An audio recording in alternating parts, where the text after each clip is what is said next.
Hey everyone, welcome to CLAT point and let's start आज का the Hindu news discussion. काफ़ी सारे इंपॉर्टेंट आर्टिकल्स हमारे एग्जाम के पर्सपेक्टिव से हमें डिस्कस करने हैं, तो बिना समय गवाए शुरू करते हैं। सबसे पहले देखिए, आगे बढ़ेंगे। No matter how hard the past is, you can always begin again. देखो, कल एक बच्चे का फ़ोन आया मुझे और उसने एक बात बोली, तो मैं उसी के लिए मैंने ये कोट डाला है और आप सभी बच्चों के मन में ये ध्यान रहता है। देखिए, हर बच्चा जो क्लैट क्रैक करता है ना, वो टॉपर नहीं होता है। या हर बच्चा अपने जीवन में जो सक्सेसफुल होता है, वो 11-12 तक टॉपर नहीं होता है या बहुत अच्छा नहीं होता है। तो मैटर नहीं करता है आपका 9, 10, 11, 12 में क्या मार्क्स आया है।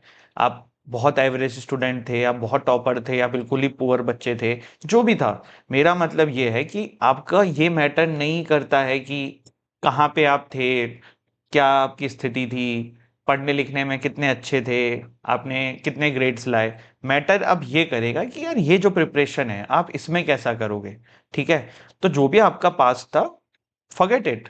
जो भी है वो आज से शुरू करो और अपना जो टारगेट है क्लैट, उस पे फोकस करो ना। तो ये बहुत इंपॉर्टेंट चीज है, ध्यान रखना।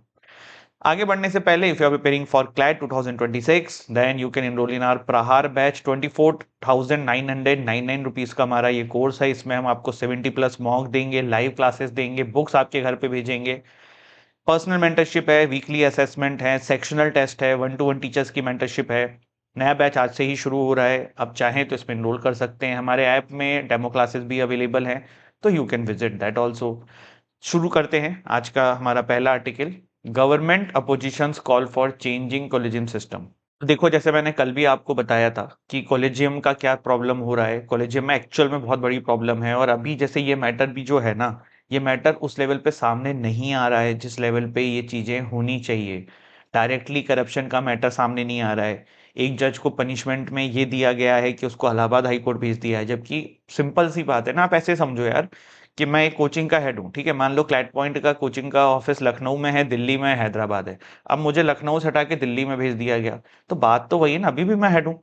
तो ये बहुत ही मतलब समझ से परे वाली चीज थी। अपार्ट फ्रॉम इट, अगर एक बार आप कॉलेजियम के बारे में थोड़ी सी स्टडी करोगे ना, आपका थोड़ा सा मन खराब हो जाएगा। क्योंकि प्रॉब्लम ये है कि देर आर लिमिटेड फैमिलीज जिनके परिवार के लोग इसमें सुप्रीम कोर्ट, हाई कोर्ट के जजेस बन रहे हैं।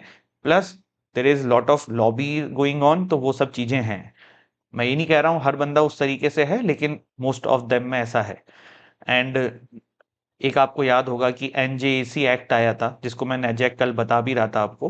तो इसको शट डाउन कर दिया गया था हमारी सुप्रीम कोर्ट के द्वारा। तो उसी तरीके का कोई सॉल्यूशन निकालने की बात चल रही है, एंड ऐसा होना चाहिए। मैं ये नहीं कह रहा हूँ देखो गवर्नमेंट का बहुत इंटरफेरेंस करें, क्योंकि देखो गवर्नमेंट का इंटरफेरेंस जब था तब भी बहुत प्रॉब्लम हो रही थी। आज आप इंदिरा गांधी जी के समय के आसपास की बात करेंगे, तो उस समय जो जजेस थे एंड पार्लियामेंट थी, इनमें लड़ाई चलती रहती थी। प्लस अगर बहुत ज़्यादा जजेस का इंटरफेरेंस हो जाए, सॉरी, जो पार्लियामेंट्रीज हैं, जो हमारे एमपीज हैं, जो हमारे नेता लोग हैं, उनका बहुत ज़्यादा अगर इंटरफेरेंस हो जाएगा, तो वो भी सही नहीं है सुप्रीम कोर्ट, हाई कोर्ट के लिए। But there should be some balance. मतलब अभी क्या हो रहा है ना कि कोलोजियम के डिसीजन में क्या हो रहा है ना, ये पता ही नहीं है गवर्नमेंट को। एक अलग पैरेलल पूरा वो चल रहा है। तो ये चीजें इसमें थोड़ा सा जो है ना कुछ इस तरीके की चीजें होनी चाहिए कि कहीं ना कहीं जो कुछ हमारे जो लीडर्स हैं, देखो गवर्नमेंट में भी किसी को कोई पॉलिटिकल पार्टी पसंद ना हो, किसी को कोई ना हो, पर ये आप और हम ही तो चुन रहे हैं ना। तो जो भी सत्ता में है, उसका कोई ना कोई टेक थोड़ा बहुत तो इस पर्टिकुलर सिस्टम में होना चाहिए। ये बहुत जरूरी है। India slab Samsung with tax demand of $601 million. तो ये यहाँ पे आपका ये वाला आर्टिकल है, इसमें कुछ बहुत डिटेल में जानने की जरूरत नहीं है। Kunal Kamra seek 7 days to appear before police. 7 दिन इन्होंने मांगे हैं, प्लस इनके इंस्टाग्राम पे इन्होंने अभी एक वीडियो डाली है, जिसमें अगेन इन्होंने गवर्नमेंट की मॉकिंग करते हुए एक वीडियो डाली है। Basically there is a song, आपने सुना होगा कि हम होंगे कामयाब एक दिन, है ना। तो उस पे इन्होंने लिखा है, इस पे इन्होंने वो गाना बना दिया है, हम होंगे बर्बाद एक दिन, समथिंग लाइक दैट। तो ये इन्होंने डाला है, तो अभी ये रुक नहीं रहे हैं, कर ही रहे हैं इस तरीके की चीजें। Then Katchatheevu Supreme Court to hear case on September 15। देखो, कच्छतीवू आइलैंड के बारे में मैंने आपको पहले भी बताया हुआ है।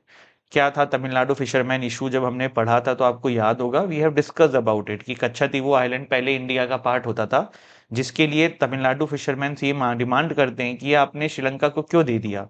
तो हुआ ये था कि जून 26 एंड 28 1974 प्लस मार्च 23 1976 के बीच में एक एग्रीमेंट हुआ था, जिसमें हमारी गवर्नमेंट उस समय इंदिरा गांधी जी की सरकार थी, उन्होंने श्रीलंका को कच्छातीपू आइलैंड दे दिया था। इसके अगेंस्ट में काफ़ी आवाज़ उठ रही है, काफ़ी समय से उठ रही है, और फिलहाल मामला यही है कि सुप्रीम कोर्ट में इसको अगेंस्ट में मैटर आया था कि भाई ये गलत है, ये एग्रीमेंट नल एंड वॉइड होना चाहिए, ये कैसे दिया जा सकता है। तो अभी सुप्रीम कोर्ट ने फाइनली जो है इस केस को सुनने के लिए हाँ कर दिया है, सितंबर 15 को डेट भी दे दी है। तो ये this is regarding Katchatheevu island. इसके बाद Jammu and Kashmir police raid houses of separatist leader in Budgam in UAPA case. तो थोड़ा सा यूएपीए के बारे में डिटेल में जानते हैं। देखो यूएपीए क्या है, it's an unlawful activities prevention act passed in 1967। ये लॉ जो है ये एम करता है effective prevention of unlawful activities association in India. ठीक है, ये जो एक्ट है ये एब्सोल्यूट पावर दे देता है सेंट्रल गवर्नमेंट को, जिसके तहत सेंट्रल गवर्नमेंट बहुत सारी चीज़ों को जो उनको लगती है उनको अनलॉफुल घोषित कर सकती है। पहले क्या होता था, पहले सेंट्रल गवर्नमेंट सिर्फ किसी ऑर्गेनाइजेशन को अनलॉफुल ऑर्गेनाइजेशन घोषित कर सकती थी, बट अब 2019 में आई थिंक अमेंडमेंट हुआ था जब इंडिविजुअल्स को भी सेंट्रल गवर्नमेंट इस कैटेगरी में डाल सकती थी। यूएपीए जो है ये इंडियन एंड फॉरेन नेशनल दोनों पे लग सकता है। देखो बहुत बार ना ऐसे क्वेश्चंस आ जाते हैं एमसीक्यूज में कि यूएपीए जो है वो इनमें से किस पे एप्लीकेबल है, इंडियन फॉरेनर दोनों या दोनों में से कोई भी नहीं। तो आपको पता होना चाहिए, बहुत बेसिक बेसिक चीजें एग्जाम में आती हैं, एग्जाम में कोई बहुत बड़ी चीजें नहीं आती हैं, पर हम बेसिक को इग्नोर करके ना बड़ी की तरफ भागते रहते हैं, और वही हमारी सबसे बड़ी गलती होती है। अब it will be applicable to the offenders in the same manner, जैसे कि क्राइम आप भारत में करोगे चाहे आप भारत के बाहर करोगे, अगर अगेंस्ट द इंडिया है तो आप पे सेम ही एप्लीकेबल होगा। Under the UAPA the investigation agency जो है उनको चार्जशीट फाइल करने का 180 दिन का टाइम मिलता है। मतलब आप समझो कि पुलिस के गिरफ्त में काफी समय तक वो बंदा रहेगा जिसपे यूएपीए लग जाएगा, और इसी वजह से अरेस्ट एंड ड्यूरेशन भी एक्सटेंड किया जा सकता है कोर्ट की मर्जी से। ये जो एक्ट है ये इंपावर करता है director general of national Investigation agency, जो एक्ट है ये इंपावर करता है director general of national Investigation agency को टू अप्रूव करने का, सीज करने का प्रॉपर्टी को, लोगों की जो इसके अंदर जिनके ऊपर जांच चल रही है। It also include the provision of designating an individual as a terrorist. जैसे मैंने आपको बताया पहले ऐसा नहीं था कि इंडिविजुअल को टेररिस्ट में डाल सकते हैं, बट फिलहाल अब इसमें इंडिविजुअल्स को भी एज ए टेररिस्ट की तरह डाला जा सकता है, ये पावर डाल दिया गया है। यूएपीए के कुछ केसेस देख लेते हैं, जैसे कि आसिफ इकबाल तन्हा versus state of NCT of Delhi. तो जून 2021 को इस जजमेंट को दिया गया था, जिसमें ये बताया गया था section 15 of unlawful activities act 1967 जो है वो ये बोला गया था कि काफी वेग है, मतलब बहुत ज्यादा ये डिटेल, मतलब देखो वेग का मतलब क्या है, इसमें ना एक्सैक्ट कोई डिफाइन नहीं है कि क्या चीज आएगी। मतलब गवर्नमेंट जो भी सत्ता में रहती है, ऐसा नहीं है कि सिर्फ अभी जो करेंट गवर्नमेंट है, जो इससे पहले भी गवर्नमेंट है, उन पे ये आरोप लगे हैं कि उन्होंने यूएपीए को गलत तरीके से यूज किया है, यूएपीए का मिसयूज किया है। तो बेसिकली अभी ये कहा जा रहा है कि जो सेक्शन 15 है, ये सुप्रीम कोर्ट ने इस केस के अंदर कहा कि बहुत वेग है, मतलब बहुत डिफाइनिंग नहीं है कि क्या है।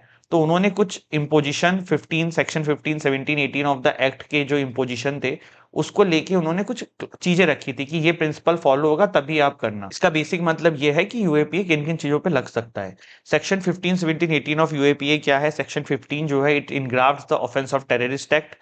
Section 17 lays down the punishment for raising funds for committing a terrorist act.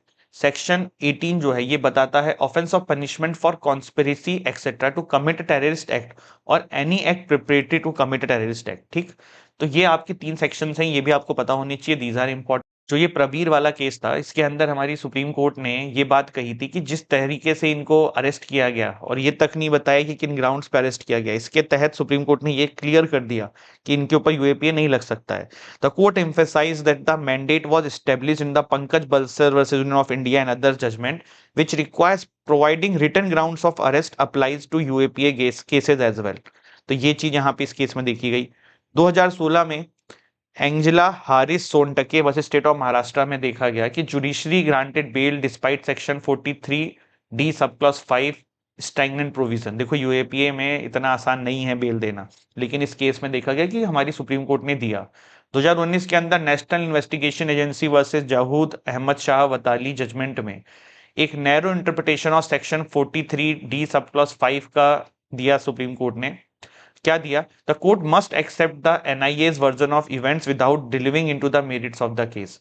तो अब यहाँ पे देखो दो टाइप के हैं, एक तरफ आपने देखा कि भैया बेल भी दिया, पर एक तरफ ये भी देखा कि कोर्ट ये कह रही है कि भैया आपको मानना पड़ेगा जो भी एनआईए ने कहा है, क्योंकि ये यूएपीए का मामला है। 2021 में Union of India versus K R Najeeb जो केस था, इसमें सुप्रीम कोर्ट ने हाईलाइट किया possibility of granting bail based on violation of article 21 rights. State of NCT of Delhi versus Devangana Kalita case में दिल्ली हाई कोर्ट ने सेपरेट किया एविडेंस को फ्रॉम एनआईए इंटरफेरेंस इन्फेरेंस, और ये भी बोला गया leading to bail granted on the basis of the NIA's failure establishment of a prime fascia case. मतलब देखो ये सब केस क्यों बता रहा हूं मैं, अलग अलग टाइप के वर्डिक्ट कोर्ट्स में आए हैं रिलेटेड टू यूएपी। 2023 में सुप्रीम कोर्ट ने Vernon Gonsalves versus state of Maharashtra case में जो वताली वाला वर्ड अभी डिस्कस किया है उसके थोड़ा सा अगेंस्ट में दे दिया और कहा कि नीड फॉर एविडेंस एनालिसिस बहुत जरूरी है। तो ये कुछ केसेस हैं यूएपीए के, ये है पूरा यूएपीए का मामला। इसमें जो कुछ सेक्शंस मैंने आपको बताए that are very important, plus कुछ एक केसेस हैं ये भी इंपॉर्टेंट है, आपको पता होना चाहिए। और अभी ये न्यूज में क्यों है, क्योंकि अभी इसमें इनको अरेस्ट किया जा रहा है। ऐसे बहुत लोगों को यूएपीए में अरेस्ट किया जाता है समय समय पे, तो अपने को थोड़ा बहुत यूएपीए के बारे में पता होना चाहिए जो कि जरूरी है, ठीक। इसके अलावा हमने कच्छातीवू आइलैंड के बारे में देखा, देन कुणाल कामरा के ऊपर जो मैटर चल रहा है इसके बारे में देखा, then India slap Samsung with tax demand of $601 million, हमने इसके बारे में देखा। Government opposition call for changing collegium system, हमने ये आर्टिकल डिटेल में डिस्कस किया, क्यों ये किया जा रहा है हमने ये भी समझा।